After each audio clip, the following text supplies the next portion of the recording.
Marathi voice सादर करीत आहे अंकुश बेल्हेकर लिखित भयकथा माया. काही सुंदर प्रसंग असे असतात की ज्यांना आपण अगदी पहिल्यांदाच सामोरे जात असतो. त्या सुंदर प्रसंगातील हर एक क्षण जो तो आपल्या हृदयात कायमचा जपून ठेवत असतो. पुढे कठीण प्रसंगी हेच क्षण मानसिक आधार देण्याचं काम करत असतात. असेच सुरेख क्षण शारदा आपल्या आयुष्याच्या शिदोरीत जमा करत होती. याच विचारात गुंग असताना अचानक तिचा पाय मुरगळला. शारदा, अगं जरा जपून. कितीदा सांगितलंय तुला, या अवघड दिवसात तुला फार काळजी घ्यायला हवी हं. घरात जमलेल्या सवाष्ण महिलांसमोर सासूबाईंचे काळजीपोटी निघालेले प्रेमळ शब्द शारदाच्या कानावर पडले. ते ऐकून शारदाच्या चेहऱ्यावर शरमेनं रक्तिमा पसरली. आपल्या नजरेत येणाऱ्या पोटाला हिरव्या शालूच्या पदरानं लपवण्याचा अयशस्वी प्रयत्न तिनं केला आणि समोर सजवलेल्या टेबलापुढील खुर्चीत ती बसती झाली. टेबलावर झाकून ठेवलेलं ताट आणि बाजूला ठेवलेले भरपूर पदार्थ शारदेला मोहात पाडत होते. शारदा या गोष्टींना प्रथमच सामोरी जात होती.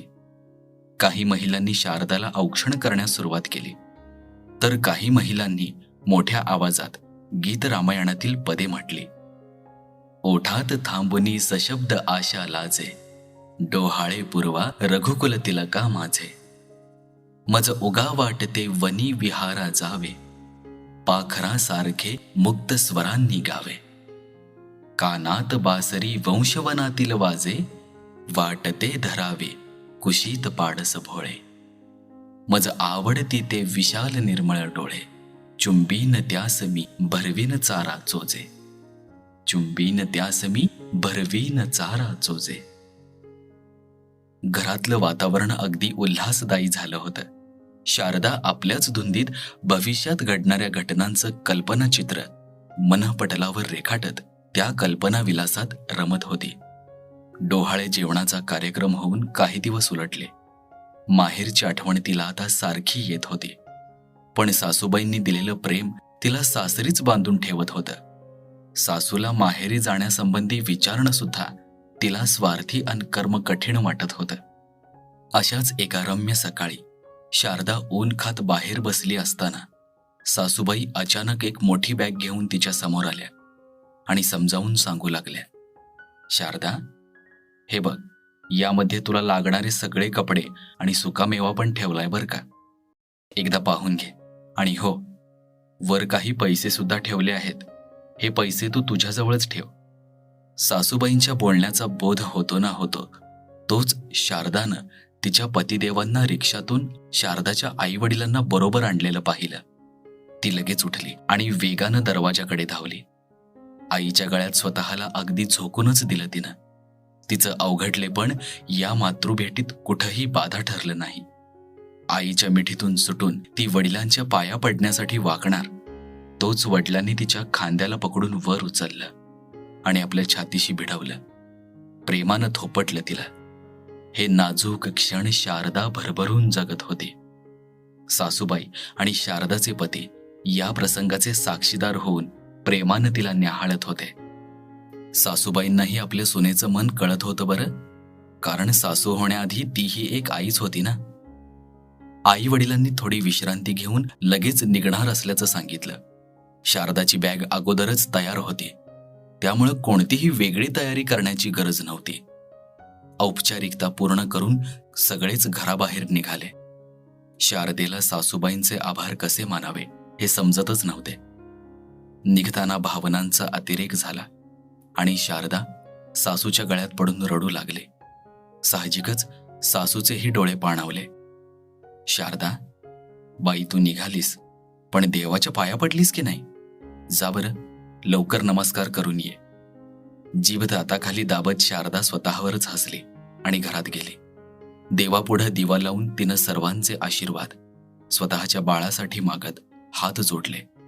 डोळे बंद करून उभी राहिली ती. शारदाच्या साडीचा पदर अचानक दिव्यावर गेला आणि त्यानं पेट घेतला.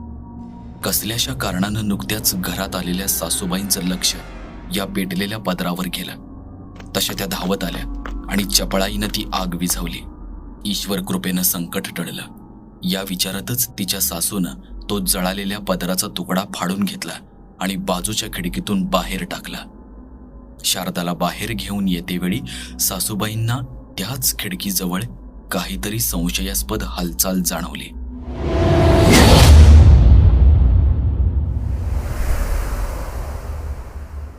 पण तेवढ्यात बाहेरून शारदाला वडिलांनी आवाज दिला.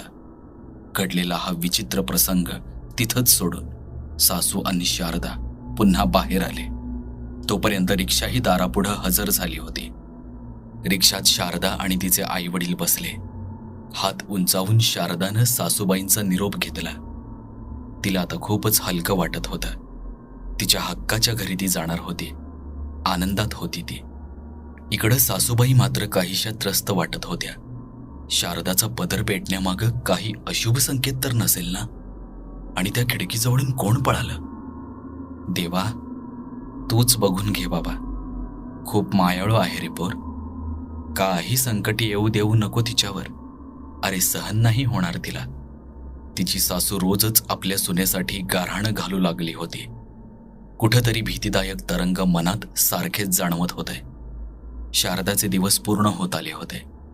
ती जरी आनंदात होती तरी सासूप्रमाणेच तीही मनातून फार अस्वस्थ होती.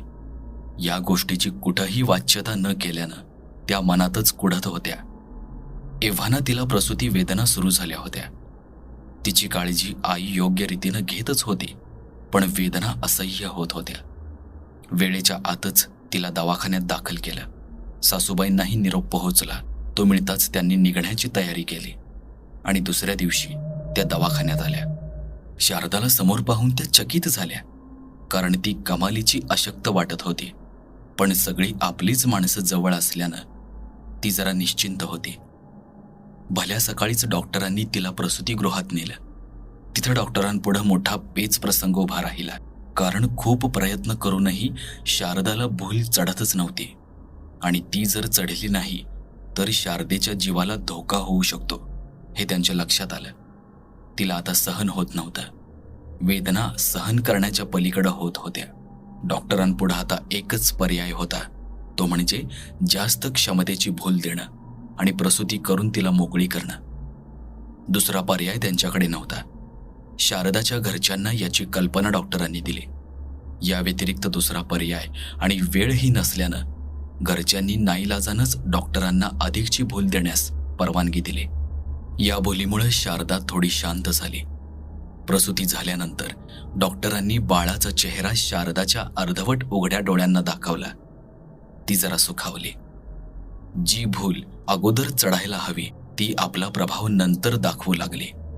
शारदा आता गाढ झोपली होती. ती आपले नाजूक क्षण डोळ्यांसमोर आणण्याचा प्रयत्न करत होती, पण तिच्या शरीरात अजिबात त्राण राहिले नव्हते. एका वेगळ्याच तंद्रीत हरवू लागली होती ती. तिला त्याच अवस्थेत गाढ झोप लागली. तिला मुलगा झाला होता. अगदी तिच्यासारखीच चेहरेपट्टी होती त्याची. सुदृढ होतं ते बाळ. सगळ्यांना आनंद झाला. शारदेवर अतिदक्षता विभागात उपचार सुरू होते.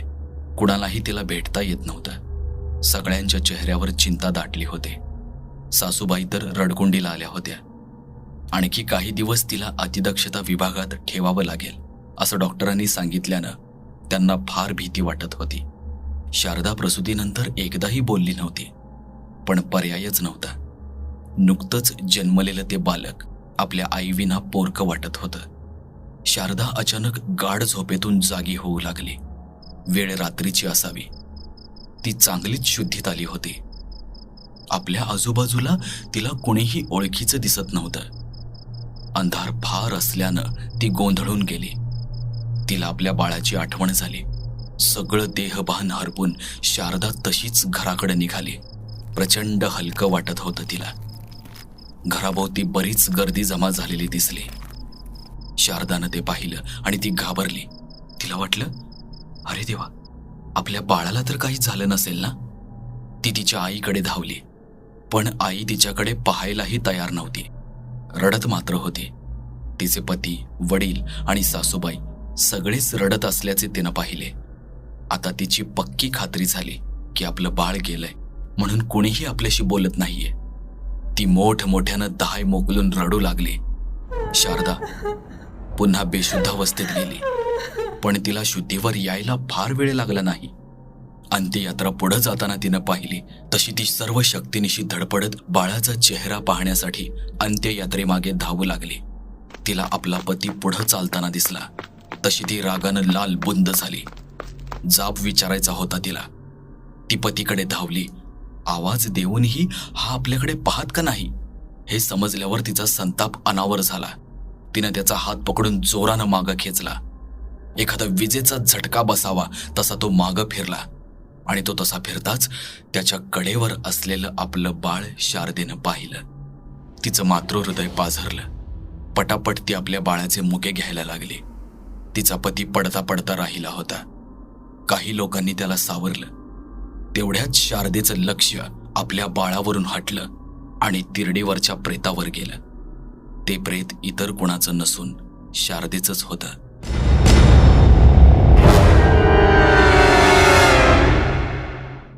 आता मात्र ती चांगलीच भेदरली. मध्येच आपल्या शरीराकडे पाहत तर मध्येच बाळाकडे धावत ती खुळ्यासारखी एका जागी स्तब्ध उभी राहिली. आई वडिलांचे आणि सासूचे रडणारे चेहरे पाहून ती पुन्हा बेशुद्ध झाली. तिची अंत्ययात्रा स्मशानभूमीत आली. शारदा बाळंतपणातच गेल्यानं लोकांच्या उलटसुलट चर्चांना उधाण आलं होतं. तिच्या चितेजवळ एक पुरोहित उभा होता. तो शारदेच्या पतीला काही महत्त्वाच्या सूचना देत होता. या प्रसंगी सगळेजणच शोकमग्न असल्यानं तिचा पतीही फार स्थिर नव्हता. तिचं परलोकातलं जीवन सुसह्य व्हावं आणि घरच्यांना तिचा त्रास होऊ नये यासाठी काही विधी तिथं संपन्न होत होते. यथावकाश सगळं सोपस्कर पार पडलं आणि धडाडत तिची चिता पेटली. अग्नीच्या स्वाधीन झाली ती. एक मोठा लोळ उठला. तडतड आवाज करत अकराळ विक्राळ काळानं आपल्या दाढेखाली शारदेला अदृश्य केलं. सासूबाईंच्या आणि शारदेच्या आईच्या डोळ्यातलं पाणी केव्हाच आटलं होतं. दोघींनीही हंबरडा फोडला. शारदा अशी अवेळी गेल्यानं सांत्वन करण्यासाठी कोणाकडेही शब्द नव्हते. दुर्दैवी ती माता.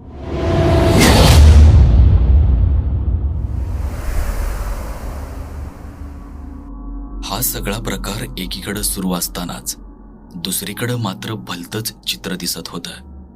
त्यानं खडबडीत काळ्या मण्यांची जपमाळ गळ्यात घातली. समोर ठेवलेल्या दगडावर गुलाल बुक्का वाहून त्याच्या समोर एक नारळ फोडला.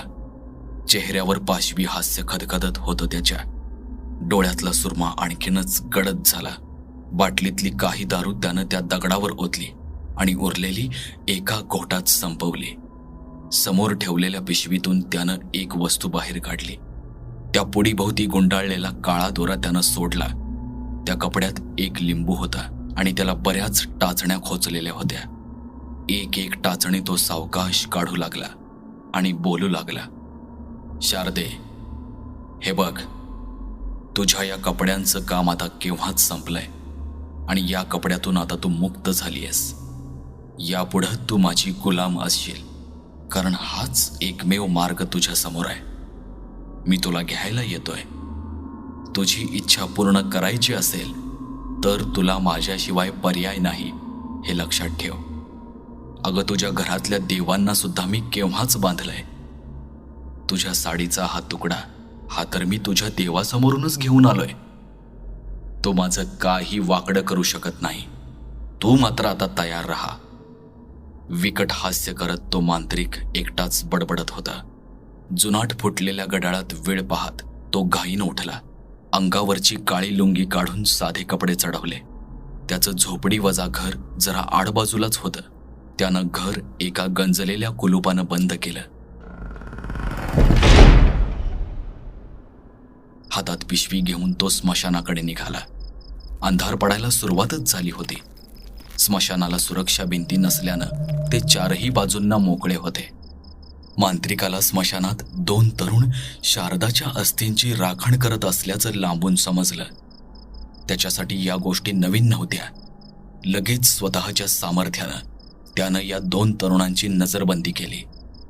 तिचा देह केव्हाच जळून गेला होता, पण अस्थी मात्र तशाच होत्या. त्यानं संधी साधून अगदीच सफाईनं कवटी हाताचे आणि पायाचे पंजे गोळा केले आणि झटकन पिशवीत भरले.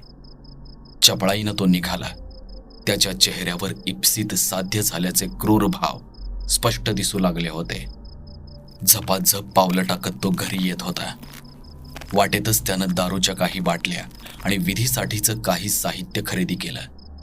या सर्व वस्तूंसह तो घरी आला. सगळं सामान काढून एका बाजूला ठेवलं त्यानं आणि घर साफसूफ केलं. क्षणाचाही विलंब न लावता त्यानं सफेद रंगाच्या भस्मानं 2 रिंगणं काढली. थोडं भस्म हातात घेतलं आणि मंत्र म्हणत 10 दिशांना ते फुंकलं. पिशवीतून शारदेच्या सर्व अस्थी बाहेर काढल्या आणि त्या समोर आखलेल्या एका रिंगणात ठेवल्या.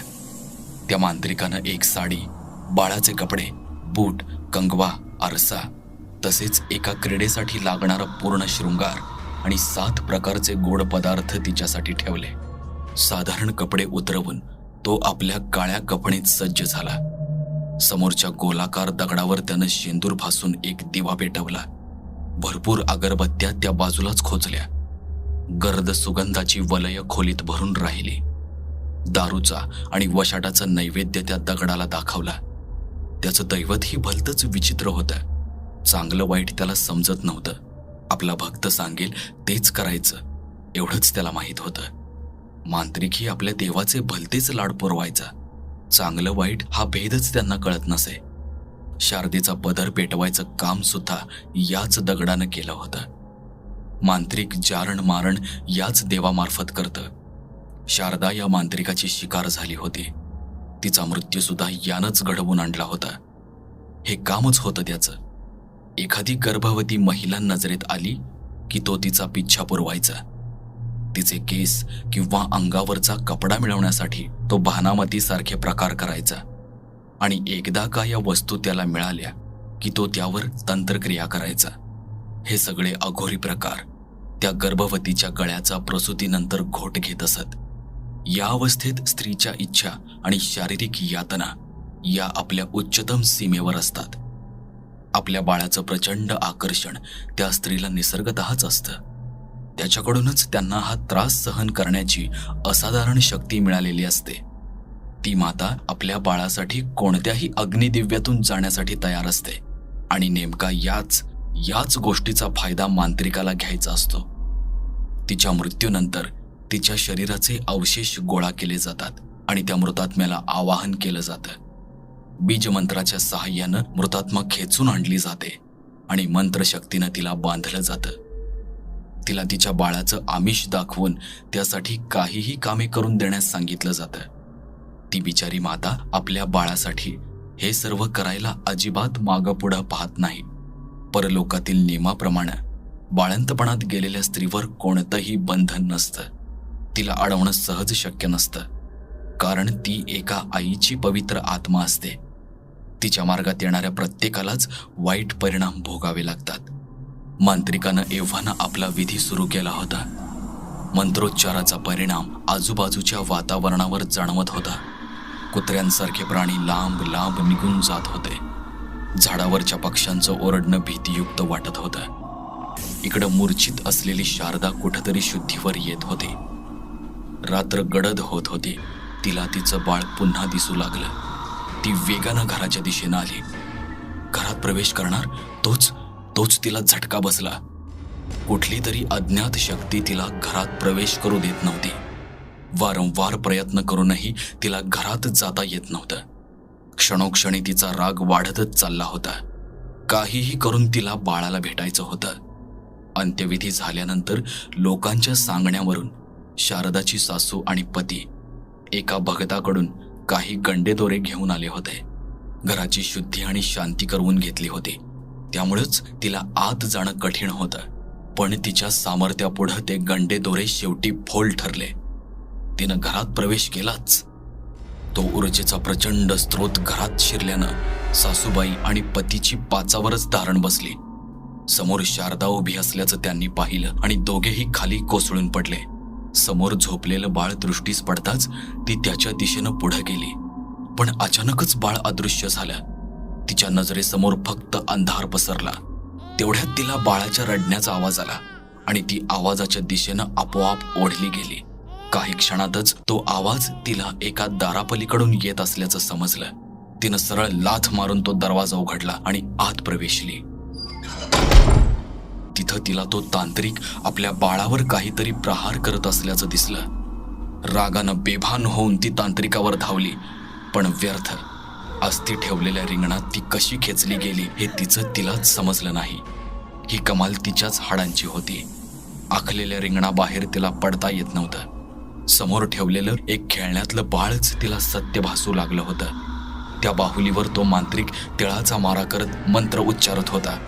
शारदेच्या अस्थींमध्ये तिचाच मृतात्मा बंदिस्त झाला होता. समोर ठेवलेल्या बाहुलीचा वापर करून तो शारदाच्या मृतात्म्याला कामं करण्यासाठी भाग पाडू लागला. मांत्रिकानं ती बाहुली स्वतः जवळच ठेवली होती, कारण ती बाहुली जर शारदेकडे गेली तर खूप वाईट परिणाम होतील हे तो ओळखून होता. थोड्याच दिवसात त्यानं तिला पूर्ण बंदिस्त केलं, वचनात अडकवलं. तिची सासू आणि पती भीतीनं हादरून गेले होते. असला प्रकार त्यांनी पहिल्यांदाच अनुभवला होता. त्यांनी तिच्यासाठी एका अधिकारी गुरूंच्या मार्गदर्शनानं काही दिवसांचं मोठं अनुष्ठान मांडलं. शारदेच्या सद्गतीसाठी ते सगळे गारहाण घालत होते. अनुष्ठान सुरू केल्यानंतर तिचं अस्तित्व त्यांना जाणवलं नव्हतं. मुळात जाणवणारच नव्हतं, कारण मांत्रिकानं तिला केव्हाच बंदिस्त केलं होतं. या गोष्टीचा थांगपत्ताही सासूला किंवा पतीला नव्हता. त्यांना वाटायचं हा सर्व या अनुष्ठानाचाच प्रभाव आहे. पुढे जाऊन त्यांचा या अनुष्ठानावरचा विश्वास खरा ठरणार होता. वैश्विक शक्ती एकाच वेळी कितीतरी ठिकाणी काम करत असते. तिला मात्र चांगलं आणि वाईट यातलं अंतर समजत नसतं. ती फक्त कार्यरत असते. अंकुश बेल्हेकर लिखित माया या भयकथेचा पहिला भाग आपण ऐकलात. हा भाग कसा वाटला हे कमेंट करून सांगा. आवडल्यास लाईक आणि शेअर करा आणि मराठी व्हॉइस या आपल्याच यूट्यूब चॅनलला जरूर सबस्क्राईब करा. मित्रांनो, आपणही कथा लिहित असाल तर आपण मला त्या पाठवू शकता. ह्या व्हिडिओच्या डिस्क्रिप्शनमध्ये मी आपल्या चॅनलचा मेल आयडी मेन्शन केलाय. कथा जरूर पाठवा. मराठी व्हॉइसच्या इंस्टाग्राम पेजलाही जरूर फॉलो करा. माया या भयकथेच्या अंतिम भागासहित मी पुन्हा आपल्या भेटीला येईन लवकरच.